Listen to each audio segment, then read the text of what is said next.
Hello, welcome back to the new video on the platform of the helping hand। आज हम लोग नए topic के साथ आए हैं। लेक्चर 3 है जिसमें हम लोग स्टडी कर रहे हैं about the defining feature of the living organism, जिसमें हमने अभी तक ग्रोथ, रिप्रोडक्शन, मेटाबॉलिज्म, इन 3 अलग अलग टॉपिक के बारे में हम लोगों ने स्टडी कर लिया।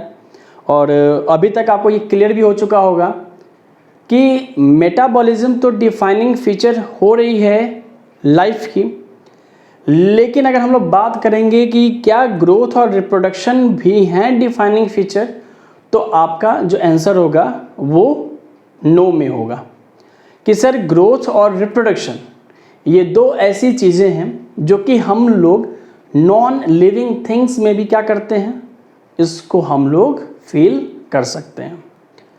आज एक नए टॉपिक के साथ है कि क्या इसके बारे में भी डिस्कस कर ले, consciousness. Is it possible that the consciousness is also going to be defining feature of the living organism. तो अभी पढ़ने के बाद इसके आंसर आपको भी पता चल जाएंगे कि कॉन्शियसनेस जो है वो सही मायनों में डिफाइनिंग फीचर है या नहीं। Okay, so let's start. Consciousness, it means stimuli. There is something change just because of external factors. Changes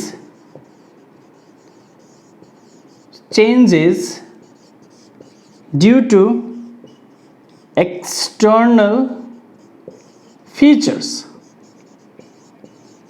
That could be called stimuli. Then it is possible that the consciousness is going to be defining feature of a living being. We will explain it soon. अब ये जो external feature है हमारा, अब इस external feature को feel करने के लिए तो भाई लिविंग थिंग्स ही हैं कि living things can able to feel. Suppose अगर इस मार्कर को मैं इस बोर्ड पर स्ट्राइक करूं और अपने सर को इस बोर्ड पर स्ट्राइक करूं, तो दर्द किसे होगा, मुझे होगा या फिर मार्कर को होगा? डेफिनेट आंसर है कि भाई ये तो हमें ही होने वाला है। तो लाइफ की, लिविंग ऑर्गेनिज्म की डिफाइनिंग फीचर जो है वो कॉन्शियसनेस हो सकता है। अब इस चीज़ को थोड़े से और अच्छे तरीके से हम बात करें। आपने 2 टर्म क्लास 12th में पढ़े होंगे या पढ़िएगा तो आपको सुनने को मिलेंगे, कॉम्पेटिबिलिटी और इनकॉम्पेटिबिलिटी। इसके कहने का मेरा मतलब है कि there are some species in the flowers that who are going to entertain the pollen grain who belong to the same species. तो अगर सेम स्पीसीज हैं तभी पॉलन को एंटरटेन किया जाएगा through the female reproductive flower. अगर उसकी species अगर बदल जाती है तो वो उस पॉलन ग्रेन को एंटरटेन नहीं करेगा। तो आपको ये सोच के भी हैरानी हो सकती है कि यार प्लांट तो बोल नहीं सकता है, लेकिन वो सेम स्पीसीज के ही पॉलन को एंटरटेन कर रहा है, दूसरे वाले को वो एंटरटेन नहीं कर रहा है। मतलब कि कॉन्शियसनेस जैसी चीज़ जो है वो उस प्लांट्स में भी है जो अपनी फीलिंग हमें नहीं बताती है, but they shows a consciousness over there. If we talking about stimulus in plant, अगर प्लांट की बात करो आप, और ये चीज़ हम लोग एनिमल्स की बात करें तो एनिमल्स के पास क्या होते हैं भाई, तो सेंस ऑर्गन होते हैं। लाइक ये हमारे क्या हैं, ये हमारे सेंस ऑर्गन हैं जिनसे हम क्या करते हैं भाई, चीज़ों को बता पाते हैं कि आखिर हमारे आसपास क्या चल रहा है। अगर हम लोग इसी स्टिमुली को प्लांट के अंदर बात करेंगे तो ये प्लांट के अंदर, प्लांट में ये चीज़ें क्या हो जाएंगी, मूवमेंट हो जाएंगी और ये मूवमेंट हमारा दो तरह का होगा, जिसको हम लोग दो अलग अलग में, एक हम लोग बात करेंगे नेस्टिक मूवमेंट और एक होगा हमारा ट्रॉपिक मूवमेंट। तो ये दो तरीके हैं प्लांट में, जिसके वजह से हम लोग ये रिकॉग्नाइज कर सकते हैं कि plants also show the consciousness and the animals also show the consciousness. अगर प्लांट की मूवमेंट जियोट्रॉपी यानी कि नीचे की तरफ हो रहा है या हाइड्रोट्रॉपी, तो वो उनका पॉजिटिव मूवमेंट है, मतलब मूवमेंट हम लोग देख रहे हैं आसानी से। तो वो कॉन्शियसनेस के थ्रू वो आगे की तरफ जहाँ जहाँ वाटर मिलता जा रहा है वो फील करते चले जा रहे हैं और इंक्रीज होती चली जा रही है उनकी लेंथ। नेस्टिक मूवमेंट जिसकी कोई डायरेक्शन नहीं होती है, directional less movement is called the nesting. If one plant have the direction movement, उसको क्या बोलते हैं? ट्रॉपिक, यानी कि ट्रॉपिज्म भी कह सकते हैं। नाउ अब इस चीज को क्लियर हम लोग कर सकते हैं कि कॉन्शियसनेस जो है वो लिविंग ऑर्गेनिजम्स की ही डिफाइनिंग प्रॉपर्टीज है, ये नॉन लिविंग की प्रॉपर्टीज बिल्कुल नहीं है कॉन्शियसनेस हमारा। अगर हम लोग ईयर की बात करें, इसके बारे में दिलचस्प सी बातें इंटरेस्टिंग है कि ईयर का काम क्या है, कानों का काम क्या है।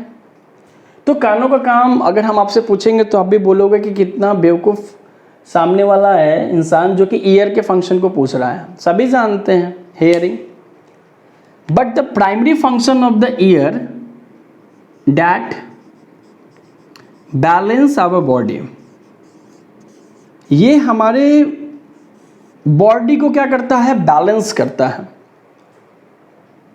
Eye, skin, tongue, nose, these are called the sense organ, sorry.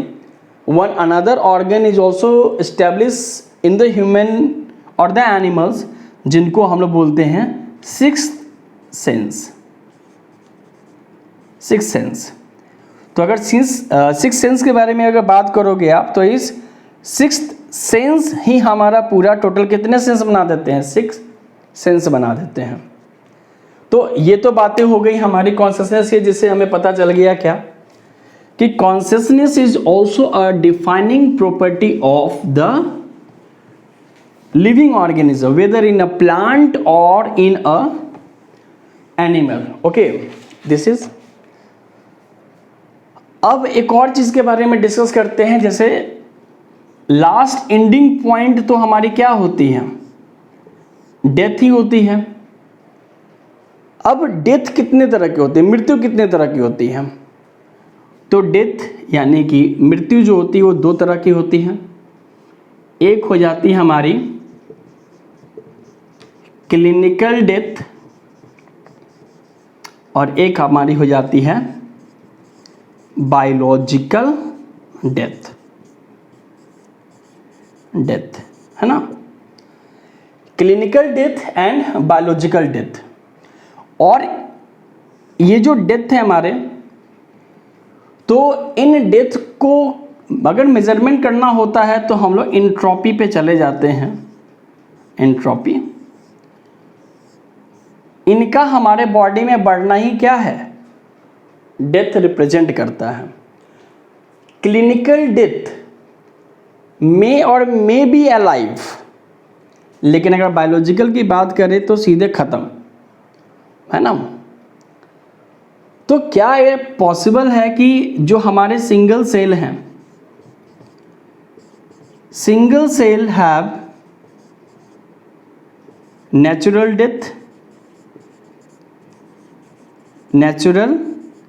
Death, ये पॉसिबल है क्या?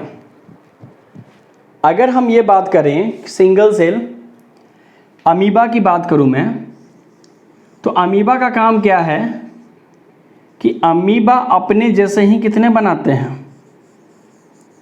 ये दो बना देते हैं। यानी कि जब मैच्योरेशन आई तो इस मैच्योरेशन के बाद 2 ऑफस्प्रिंग हमारे आ जाते हैं। वो देख लेते हैं हम लोग कि अमीबा के 2 ऑफस्प्रिंग आ गए। तो इन्होंने अपना सेल यहाँ ट्रांसफ़र कर दिया। तो यूनिसेलुलर जैसे अमीबा हैं, इनको हम लोग क्या बोल देते हैं? इमॉर्टल कह देते हैं, इमॉर्टल, है ना, जिनमें कभी हम लोग ये देखते हैं कि नेचुरल डेथ नहीं है, ये चीज़ें क्या हो रही हैं? ट्रांसफ़र होती चली जा रही है। इवन ये हमारे बॉडी में भी, हमारे लिए भी एप्लीकेबल है, क्योंकि हमारे पास जो भी जीन है, जो भी हमारे पास ट्रेड्स है विच कैम्स फ्रॉम आवर एंसेस्टर, तो वो एक एंसेस्टर की जो जीन है वो बार बार क्या होते चली जा रही हैं? रेप्लिकेट हो रही हैं, सेल डिवाइड करता चला जा रहा है और हमारे बॉडी में ये चीज़ें ट्रांसमिट हो रही हैं। अब इस डेथ से रिलेटेड एक आता है आपका कॉमा। ये वाला कॉमा नहीं है, ये ज़िंदगी वाला कॉमा है भाई, जिसमें इंसान एक बार चला तो जाता है, लेकिन उसके आने की उम्मीद जो होती है वो महीनों की हो सकती है और साल दर साल की भी हो सकती है। तो डेथ के कंपैरिजन में अगर देखा जाए कॉमा, तो कॉमा में हो सकता है कि लाइफ हो भी और लाइफ नहीं भी हो, है ना। इसके चांसेस जो होते हैं वो प्रोबेबिलिटी में रहते हैं कि पॉसिबल है कि लाइफ हो सकता है और पॉसिबल है कि लाइफ नहीं भी हो सकता है। तो अगर लाइफ की डिफाइनिंग फीचर्स की बात करेंगे तो ग्रोथ और रिप्रोडक्शन, ये दो ऐसे फीचर हैं जो कि लिविंग ऑर्गेनिजम्स को यूनिवर्सली यूनिक फीचर्स में डिफाइन, क्लासिफाइड नहीं करते हैं। लेकिन इसके अलावा जितने भी प्रोसेस आप पढ़ोगे, they all are defining feature of the living organism. Okay, so let's understand what is the death, clinical, biological और एनाटॉमी के इंक्रीजमेंट को ही क्या कहते हैं हम लोग? ये आपकी डेथ कहते हैं, है ना। तो आप हमें कमेंट बॉक्स में करके बताइए कि इंट्रॉपी क्या होता है, व्हाट इज इंट्रॉपी। कमेंट में करके बताना है, बता दीजिए, नहीं तो अगले नेक्स्ट लेक्चर में इंट्रॉपी को मैं क्या करूँगा? एक्सप्लेन करूँगा कि इसके इंक्रीजमेंट में डेथ का रिलेशन क्या है। ओके, होप सो समझ में आया होगा। अगले क्लास में, अगले लेक्चर में हम लोग डाइवर्सिटी क्लासिफाइड करेंगे। Okay, thank you.